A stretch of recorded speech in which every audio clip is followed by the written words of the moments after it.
أعوذ بالله من الشيطان الرجيم. بسم الله الرحمن الرحيم. وعنت الوجوه للحي القيوم وقد خاب من حمل ظلما. سورہ طه 111 نمبر آیت. وعنت الوجوه او كتب يدر مخنا كتب مخنا للحي القيوم د بار د دس ذات چې کوم ژوندې او قائم دی. دا هم د قیامت احوال له د آخرت یې ذکر کیږي. قیامت په ورځ باندې بټول مخونه د دس ذات طرف د دس ذات د وجنه د hebat د وجنه کته عجز به چې کوم ذات همیشه ژوندې دی قائم دی. د دې مراد الله تعالی دی. وقد خاب یقینا خراب دی نا امید دی من هغه څوک حمله ظلم چې هغه بار کړي د ظلم په معنا د ګناهونو سره دی او ګناهونو کې رټول نوچت ګناه د شرک او کفر دی. نو د ګناهونو بار والا کس خراب دی نا امید دی او دغه خپل مقصد دی نشي حاصلولی. بیا د قیامت مزید احوال دسي دي چې ومن يعمل من الصالحات هغه چا چې وکړل نیکیانې صالح عمل صالح هغه عمل ته ویل کېږي چې کوم شریعت سره موافق وي. د دې په مقابل کې منکر راځي هغه چې مخالف د شریعت. نو کوم کس چې عمل د شریعت موافق وهو مؤمن او دغه سړی مؤمن وو دا ایمان ولا شرط د ایمان نه بغیر عمل قبلېږي نه. فلا يخاف ندا بن يريق ظلما ظلمنا زياتنا ولا حزم او ند کمینه زیاتی او کمین د دوړو نه بن يريږي. د دې کې اشاره ده د خبر د دې کاست خپل د خپل اعمال ثواب پورا ملاويږي. اعمال نه به کټای بالکل نه کیږي. نو دا سره کې د ثواب د پورا ملاويدلو لپاره وضاحت او مضمون دی. د دې دا معنی ده چې کافرانو بشته نیک اعمال کړي نو هغه به کټ کیږي نه هغه به مرتبه ملاويږي. ځکه کافرانو اعمال په قیامت کې د الله تعالی په نسبت سره به د قابل قبول نه منظور نه دي. ځکه د اعمال قبلېدلو لپاره ایمان شرط دی او هغه ایمان سره به لري نه. دا باس د کافرانو نه دی بلکې دا د مؤمنانو د ثواب ذکر دی چې مؤمنان ته ثواب پورا ملاويږي.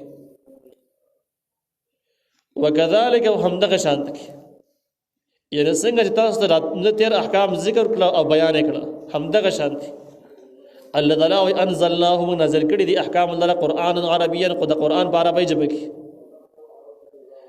یعنی څنګه چې تفسیرا تاسو مخکې د احکام واوریدل نو دغه شان طریقې اوسه کړي د چې په قرآن عربی ژبه کې نازل کړي دي.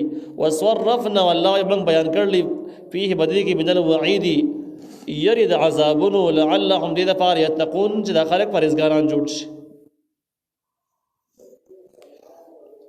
او يحدث لهم ذکر یا پیدا شي د دوی لپاره لګونته کې نصيحت.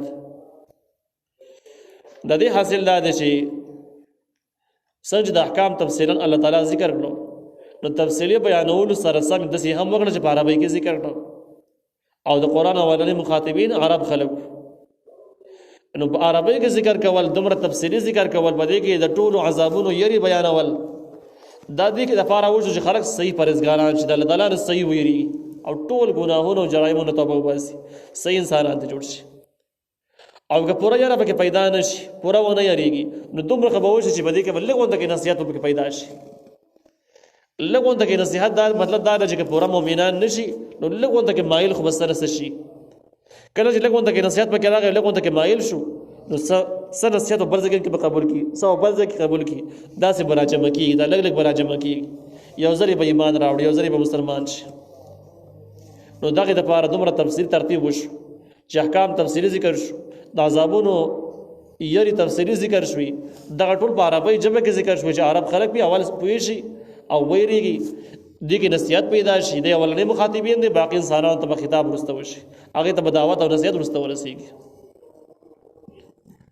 فتعالى الله الملك الحق نو جد الله تعالی چې بادشاہ دی په حق باندې یعنی دومره بهترین کار کول چې تفسیری احکام ذکر کول په عربی کې ذکر کول او دغه شان د کې د ټولو عذابونو حالات او داغي یری پورا تفسیری بیانول دا د الله تعالی کار او چې کله دا ټول کارونه دومره په تفسیری انداز باندې کړي دي تاسو پوه شئ چې الله تعالی ډېر اوچت او د حق بادشاہ دی. ولا تعجل او تجلتی مکه بالقرآن په قرآن په ویلو کې من قبل ان يقضى اليك وحيه مقد پر کېدل تا ته واحده هغه.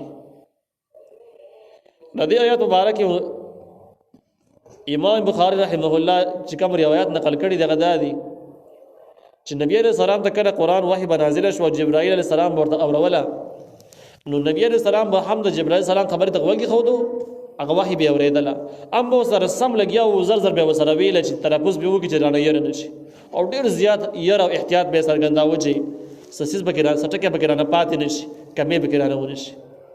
دا ډیر زیات ګران کار دی چې اوریدل کې امر سره سم ویل کې او دا یو غټ تشویش او يرم په انسان کې را پیدا کوي. نو باندې آیات کې نبی عليه السلام ته اسانی ذکر شوی د سیمه کوي چې کړه دا جبرائیل السلام قرآن اوري نو ته سره زر زر ما وایا ځکه ورسته جواب ورسته وجر روانه ده چې د قرآن تا ته زده کول او صاحب ذهن کې جمع کول د الله تعالی ذمہواری ده. الله تعالی ذمہواری الله اخیستنه تا ته به زده کې ستانه به یریږي نه ستا ذمہواری ده چې بس دا غشته وحی د وکی دي او ردی سره دعاګانې غواړي او دعاګانې ذکر کیږي رب زدنی علما کوم چې رسره روان دي. دغه شان ده کې په سورۃ القیامه کې هم ذکر شوی او د کې هم راشي چې نبی عليه السلام تعالی وایي چې تبه د قرآن باندې زر زر جبل حرکت مور کوا ذکر دې جمع کول او تا ته یادول زمن کار دی.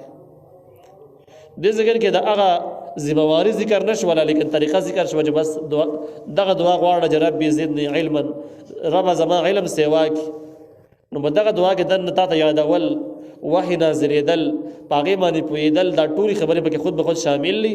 ته صرف دغه دعا کوه او قرآن چې کله نازلېږي نو بس وخت به پورا کېده تا ته بخامخ یادېږي. نو الله تعالی نبی عليه السلام ته ولا تعجل بالقرآن ته جلدی مکه په قرآن کې د قرآن په ویلو کې من قبل ان يقضى اليك وحيه مخ تا ته د پورا کېدلو د وحی د هغه وقل رب زدني علما او تدا وای چې ای رب زما زدني سوا کې مال علما علم یو علم یو تعلیمی علم هغه ته ویل کېږي چې دغه تعلق د آسماني شرعي احکام سره او تعلیم هغه ته ویل کېږي چې هغه هم قیمتي هنري تجربه پوهی لیکن هغه د آسماني دین او شریعت سره د شریعت او د آسماني علم نه لکه دا باقي علوم چې کوم دي کاغه انجینری کا ډاکټري کا هر څه فن شي ټول په خپل ځای باندې خدي لیکن دا تعلیم دی په اصطلاح کې لیکن دا علم کې دی نشي. نو دې ځکه چې کومه دعا ذکر شوی د شرعي علوم ده نو د شرعي علم او دغه شان کې دنیوي فنون او مهارتونو کې کافي فرق شته دي کې پاسې نشته. نبی عليه السلام چې کومه دعا وختري وجرب بيزيدني علما هغه دعا خو یقینا قبول ده کوم چې د قرآن کې الله تعالی ورخو لري و ام دغه وجه چې نبی عليه السلام د شرعي علوم باندې تفصیلی پوي او باقي علوم سره دومره زیاته واسطه نه پاتې شوی.